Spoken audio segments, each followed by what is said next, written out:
जरांगे पाटील, तुम्ही ज्या समाजाला भंगार म्हणतायत ना, त्या समाजाचा इतिहास आणि योगदान वाचायला तुम्हाला 7 जन्म घ्यावे लागतील. हा समाज म्हणजे महाराष्ट्राच्या मातीचा कणा आहे.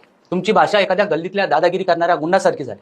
लोकशाहीत मागणी मांडण्याचा अधिकार प्रत्येकाला आहे, पण दुसऱ्याच्या उरावर बसून आणि दुसऱ्याच्या जातीचा उद्धार करून तुम्ही जर मोठेपणा मिरवत असाल तर तुम्ही लोकशाहीचे पाईक नसून अराजकतेचे दलाल झालेले आहात, हे आता उघड झालेलं आहे. तुम्ही म्हणालात रक्ताने माखलेल्या जातीच्या नादी लागू नका.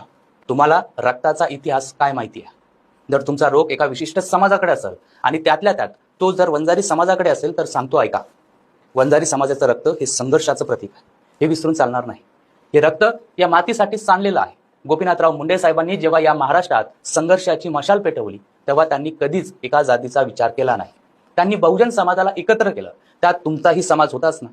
मग आज तुमची दृष्टी एवढी कशी बिघडली की तुम्हाला तोच समाज रक्ताने माखलेला वाटू लागलेला आहे, की तुम्हाला आता फक्त कॅमेरा आणि माईक समोर येऊन वाटेल ते बरगडण्याची सवय जडलेली आहे. तुम्ही ज्यांना धमकवतायत ते लोक घाबरणारे नाहीत. हा समाज संघर्षातून भाजून निघालेला आहे. तुम्ही जेवढी विषारी भाषा वापराल तेवढ्याच प्रकर्षानं हा समाज तुम्हाला आरसा दाखवल्याशिवाय राहणार नाही. तुमची ही रक्ताने माखलेले शब्द म्हणजे तुमच्या मनात लपलेला जातीवादाचा जाहीरनामाच आहे.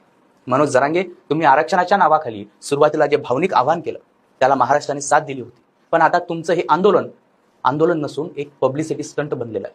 रोज सकाळी उठायचं, समोर येतील त्यांना शिवा घालायच्या, कोणाचं तरी नाव घेऊन त्याला धमकवायचं आणि संध्याकाळी स्वतःला बिचारा म्हणून ठरवायचं. हे तुमचं रोजचं रडगाणं आता महाराष्ट्राला पाठ झालेलं आहे. तुम्ही स्वतःला एवढं मोठं